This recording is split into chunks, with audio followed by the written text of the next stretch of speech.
Are you an international student in Canada who is willing to make some money while studying? Well, you are in the right place, my friend. Fortunately, there are lots of opportunities nowadays where you can work from the comfort of your own home. And in this video, we'll be talking about online jobs. So buckle up and let's get started. First things first, by law, you are allowed to work 20 hours per week while studying and 40 hours per week while on your holidays when you have your time off. But here's the thing, on the moment of recording this video in April 2023, there is an exemption that allows students to work full-time while studying. The thing is, if you're watching this video in 2025, it's up to you to check if the rules have changed because the government already prolongated this exemption and nobody knows what's gonna happen next. So please do your due diligence and check if the exemption is still taking place. And another important thing is that online job does not necessarily mean it's less of a job. Online job still requires some time, effort, dedication, sometimes specific skills. If you want to work online, you need to be an organized person and know how to manage your time, because honestly, balancing your work and studies is kind of hard. And with that being said, let's start with the jobs that do not require much of skills or prior experience, for example. And the first job is a translator. If you are bilingual, trilingual, multilingual, you can always work as a translator. But here's the thing, it's not enough just to speak the language. You need to be able to understand some terms, some terminology. So for example, you find a gig and they ask you to translate some kind of biology document. If you do not know the terminology they're using, who cares if you're native in this language, in that language? That's simply not enough. However, you can find jobs that need help with, let's say, translating documents. For example, you can help other students with translating their transcripts from their countries. You can help translating, I don't know, some kind of text, not like, too scientific or whatever. There are plenty jobs available on platforms like Upwork, for example. You can also check Fiverr, but I feel like Fiverr is more for creative jobs, but check that anyway. Another way to make money working online is by tutoring or teaching other people. If you're good in a specific subject, in a language or something else, you can always teach others. For example, you can teach, again, languages, you can tutor your peers, let's say in the class you have at school. For example, if you're the best in algebra, you can offer your services to other students. But here's the thing, you don't necessarily need to teach a subject if you know how to draw, if you know how to knit, if you have some physical skill, you can always create your own course, for example, on Skillshare. Or if you know how to code, you can create your own course on Udemy. You don't have to be teaching face-to-face, you can literally create a course, upload it to a platform, and then make money of it. As a tutor or a teacher, you will be responsible for A, creating the lessons, B, checking homework, but also interacting with students, answering questions. So you don't have to have prior experience or specific skills, but you need to be good with people, especially if you're planning to teach one-on-one. Because if you're not a great communicator, I'm sorry, you cannot be a teacher because, well, I don't know, you need to be good with people. And speaking of dealing with people, you can be a virtual assistant. Well, who the hell is a virtual assistant, Yulia?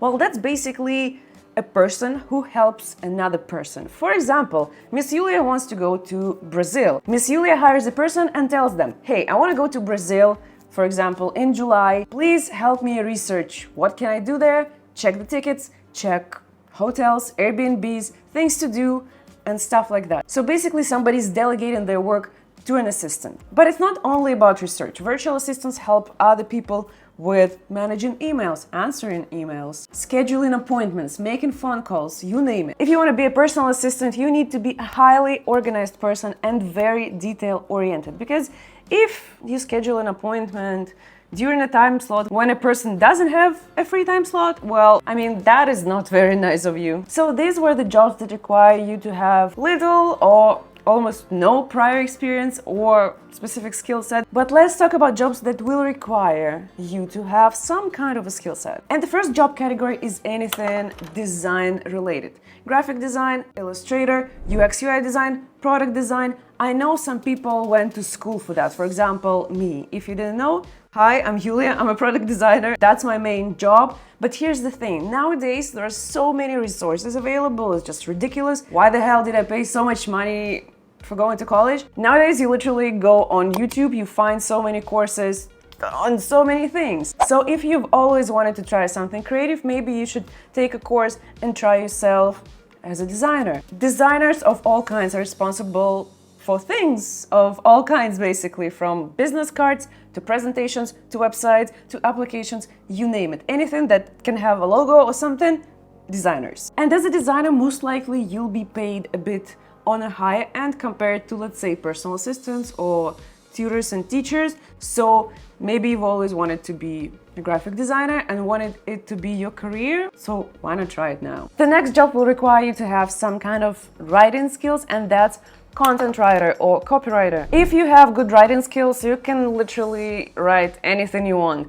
Blog articles, script for YouTube videos, website copy, anything that has text on it, basically. As a writer, you'll be responsible for writing engaging, selling texts, scripts, website copy, and the pay normally varies by project. So for some jobs it might be an hourly rate. For writers, what I've noticed, it's mostly by project or even by symbol count. So some writers say, hey, 1,000 symbols cost whatever. So then when they get paid, they count, I mean, not they, but like automatically count symbols, and that's what they get in, basically. And another job that you can be working remotely online is a web developer. And if you're thinking, hey, Yulia, I know nothing about code, I don't want to do that.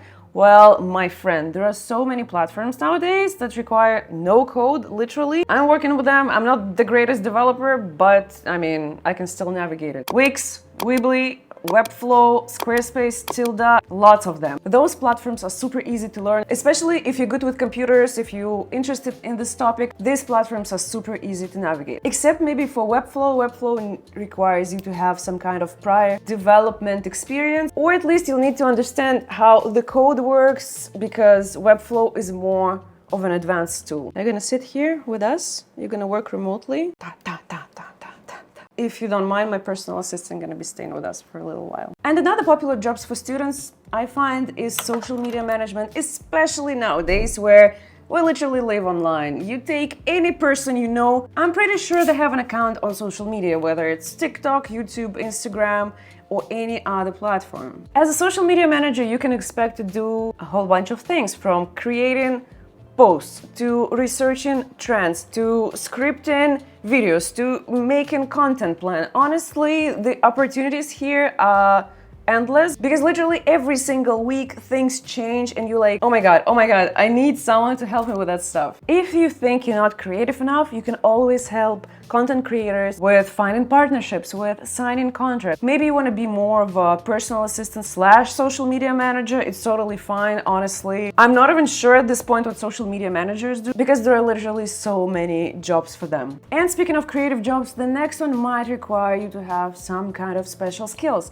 and that is a job of a video editor. With the rise of the video content, I think the demand for video editors has increased drastically. Honestly, any content creator will need a video editor at some point, because that's the new reality, basically. And the thing is, you don't have to know Premiere Pro or Final Cut. You can literally edit videos from your phone, because all TikToks, all Instagram Reels, people use phones to film them and then to edit them. I feel like being a video editor allows you to work literally from anywhere in the world, online, remotely. You basically making your own schedule. You're like, okay, today I'm working, today I'm editing my videos, tomorrow I'm not working. But to be a video editor, I feel like you still need to be on a creative side, but also you will need a lot of patience, because sometimes content creators, they're like super picky and be like, hey, can you change this and that and whatever. Sometimes it's gonna be super easy, especially if you work with someone for a period of time and then you know what the person is asking you to do, which is nice, so you don't have to spend too much time on that. But when I was editing my own videos, I would spend like hours. I would be like,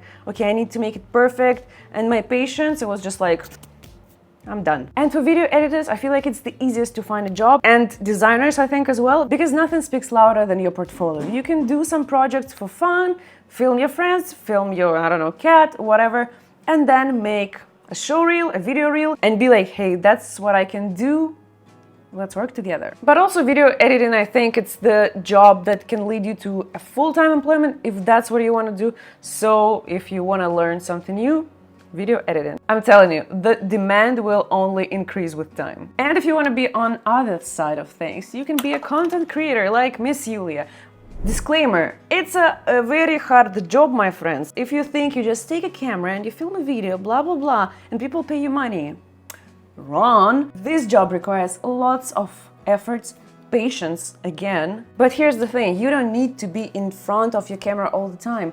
You can do voiceovers, you can film some kind of tutorials with your hands or whatever you're doing, but you can also create UGC content. UGC content is basically user-generated content. So basically, I'm filming this video saying, hey, I love my Starbucks cup. And then Starbucks comes to me and they're like, Yulia, we want to buy this video of you because it's perfect. We're going to use it for ads, for Instagram, for TikTok. And I'm like, okay, sure, whatever. So they literally cut this video, take it and use for their own purposes. But here's the thing, don't forget about ownership and copyright, because once you created that content and the company purchased it, bye-bye, bye-bye, it's not yours anymore. So if you're an aspiring video maker or you just like filming things, you know, you're like, hoo-hoo, I like that, you can try and be a UGC content creator and get paid for literally filming things. And another way to make money online for international students in Canada is affiliate marketing. Yes, you will need to have some kind of following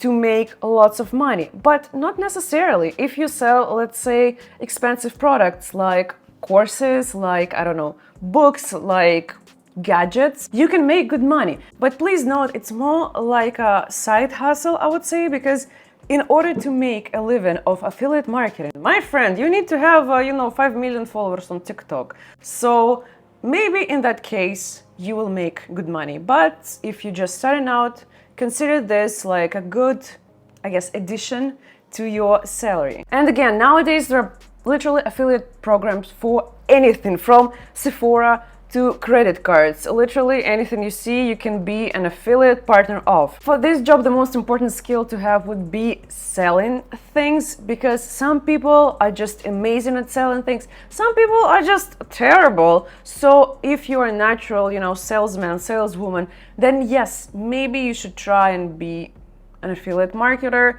Or maybe just a marketer, just be in the marketing industry. I mean, if you can influence 50 people to buy that mascara, oh, you're gonna make some money of that. And I think this is it for today. If you guys are working online remote jobs, please let us know. Maybe I forgot something.